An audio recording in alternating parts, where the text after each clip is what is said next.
अस्सलाम वालेकुम। BSc vector analysis chapter number 3 integration हमारे पास चल रही है और ये एक्सरसाइज है 3.8। इसके फिक्स फर्स्ट 6 क्वेश्चंस कल हम लोगों ने डिस्कस कर लिए थे।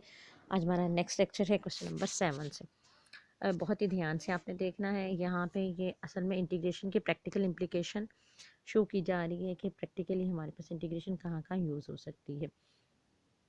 क्वेश्चन है जी आपके पास कि डबल डेरिवेटिव फंक्शन का 4i के बराबर है और अगर फंक्शन की वैल्यू 0 होती है जब t इक्वल टू 0 होता है और डेरिवेटिव की वैल्यू 4j होती है जब t इक्वल टू 0 होता है, तो आपने बताना है कि show that the tip of the position vector describes parabola.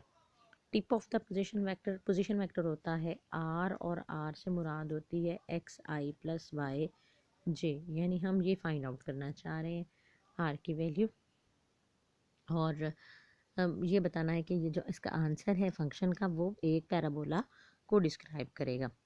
Given ये था कि इसका सेकंड डेरिवेटिव इसके बराबर है। अब इसको इंटीग्रेशन करेंगे तो एक डेरिवेटिव इंटीग्रेशन से कैंसिल हो जाएगा, बाकी एक डेरिवेटिव बचेगा।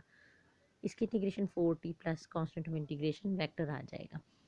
अब आपके पास जब t इक्वल टू 0 होता है तो डेरिवेटिव की वैल्यू 4j होती है। ये यहाँ दी हुई है कंडीशन। आप ये कंडीशन पुट करेंगे तो कांस्टेंट की कीमत आ जाएगी। ये कांस्टेंट की कीमत आपने यहाँ अगेन पुट कर दी। अगेन इंटीग्रेशन की फंक्शन आ गया और यहाँ पे आपके पास एक और कांस्टेंट फैक्टर b आ गया और अगेन आपने ये इनिशियल कंडीशन पुट की कि अगर t 0 हो तो फंक्शन भी 0 होता है। ये वैल्यूज पुट करने से b की वैल्यू 0 आ गई। आपने ये b की वैल्यू जब पुट आउट की फंक्शन में तो फंक्शन का आंसर 2t² प्लस 4tj आ गया। हमने ये रिप्रेजेंट करना है कि ये एक इसकी टिप जो है ये पैराबोला को रिप्रेजेंट करती है। ये एक पोजीशन वेक्टर है। फ़र्ज़ किया लिया तो पोजीशन वेक्टर एक्स आई प्लस वाई जे होता है। आपने ये यहाँ से कंपेयर किया। आपको याद होगा वेक्टर एनालिसिस का पहला चैप्टर शायद हम लोगों ने जब किया था तो उसके लास्ट में ये क्वेश्चंस थे कि फंक्शन दिया हुआ है और आपने डिस्क्राइब करना है कि टिप ऑफ द फंक्शन जो है, tip of the position vector जो है ना, वो कौन सा कर्व डिस्क्राइब करती है।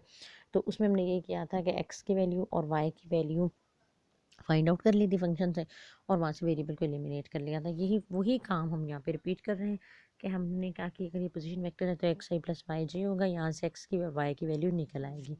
ये एक्स और वाई की वैल्यू हमने यहाँ पुट आउट कर दी। यहाँ से क्या करते हैं कि टी की वैल्यू निकालेंगे जो कि वाई ओवर 4 होगी और यहाँ पे एक्स में पुट कर देंगे। एक्स में जब पुट करेंगे तो आपके पास ये आंसर आ जाएगा और ये एक पैराबोला की इक्वेशन होगी और यही हम प्रूव करना चाह रहे थे।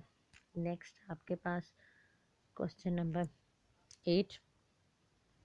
Show that the equation this one where a dot b equal to 0, a and b are the constant and b is the vector function of t.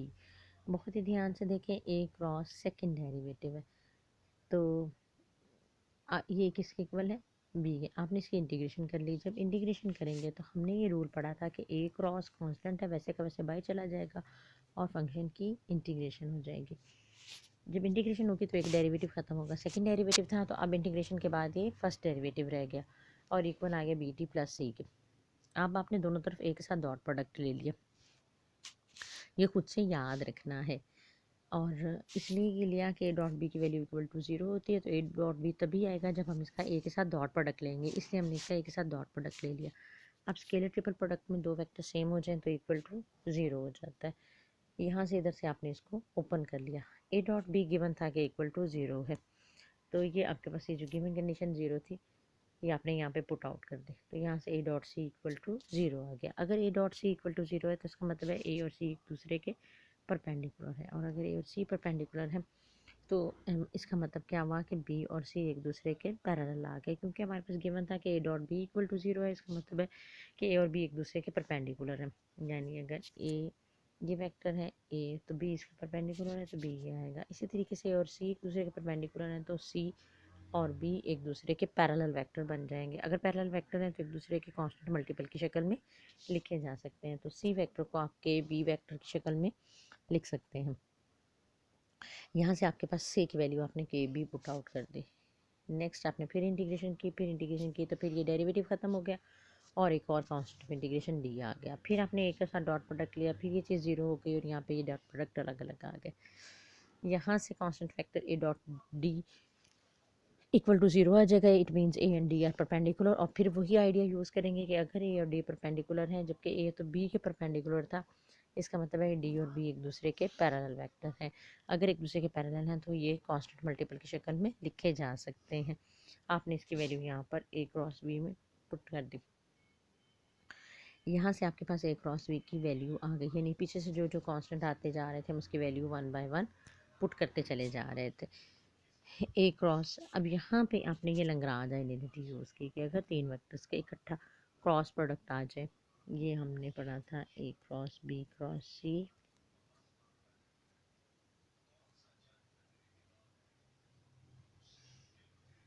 Next आपके पास ये इसका अलग अगला पोर्शन क्या करेंगे कि ए क्रॉस, इसके साथ ये आंसर आ गया, जबकि एक अपने सारी इक्वेशन के साथ ए क्रॉस ले लिया।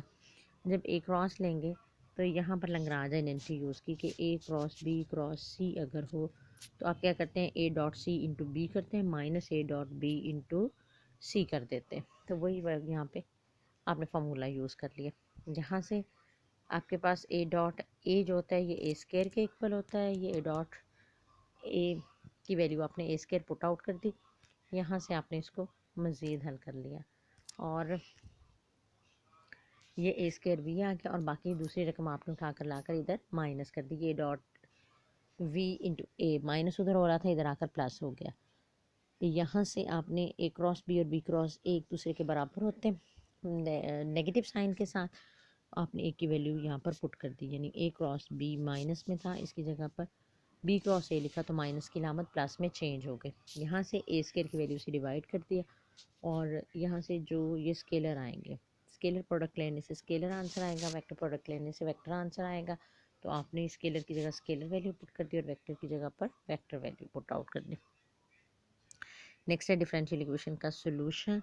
उसके लिए आपके पास ये दिया हुआ है डिफरेंशियल इक्वेशन और इसको आपने क्या करना है, डी बाई डी टी को डेल्टा के बराबर पुट कर देना है। सेकंड डेरिवेटिव है तो ये डेल्टा स्केयर पुट हो जाएगा और फर्स्ट डेरिवेटिव डेल्टा के बराबर पुट हो जाएगा। द कैरेक्टरिस्टिक इक्वेशन इसकी, यानी कैरेक्टरिस्टिक इक्वेशन होती है डी के बगैर वाली इक्वेशन, तो वी के बगैर वाली इक्वेशन आपके पास delta square plus 2 delta plus 4 equal to 0 आ गई। यहाँ पे आपने क्वाड्रेटिक फार्मूला लगाया और रूट्स फाइंड आउट कर ली, कम्प्लेक्स रूट्स आई हैं, कम्प्लेक्स रूट्स आए यानी रूट अगर आपके पास ए प्लस आयोटा बी आए तो रूट फार्म मालूम करने के लिए ई ए टी और cos B T plus sine B T आ जाता है। ये फार्मूला हमने यहाँ पे लगाया कि इसका रियल पार्ट -1 है तो ई माइनस टी आ गया और √3 है तो कॉस √3t और यहाँ पे साइन √3t आ गया। सिमिलरली ये क्वेश्चन नंबर 10 करेंगे आप और क्वेश्चन नंबर 11 में भी वही इनिशियल कंडीशन दी हुई है, इसी हिसाब से ये भी सॉल्व होगा। क्वेश्चन नंबर 12 में ये आपने इनके कैरेक्टरिस्टिक इक्वेशन ली और फिर इसकी तरजीह की, ये आपकी कीमत आ गई। नेक्स्ट आपके पास अपनी कीमतें एक्सपोनेंशियल में पुट आउट कर दी और इनिशियल कंडीशन पुट करते चले गए। यहाँ से कांस्टेंट्स की वैल्यू निकलेंगी, इनिशियल कंडीशन पुट करने से उन कांस्टेंट्स की कीमत आपने वापस इक्वेशंस में पुट आउट कर दी और आंसर आ गया। नेक्स्ट ये 13 में आपके पास ये प्रूव किया हुआ है कि A dot F of T लिया जाए तो ये इसी के बराबर होता है। सिंपल आपने ये करना है कि ये जो ए डॉट यानी ये जो आंसर है इसका डेरिवेटिव ले लेना है, इन आंसर का डेरिवेटिव का फॉर्मूला क्या होता है कि पहली रकम का डेरिवेटिव दूसरी वैसे और प्लस दूसरी का डेरिवेटिव पहली वैसे। तो यहाँ से आपने इसको सॉल्व कर लिया और फिर इनको आपस में इंटरचेंज किया तो यही आपका रिक्वायर्ड आंसर आ गया। इनमें से कुछ समझ ना आए तो फिर हम डिस्कस कर लेंगे।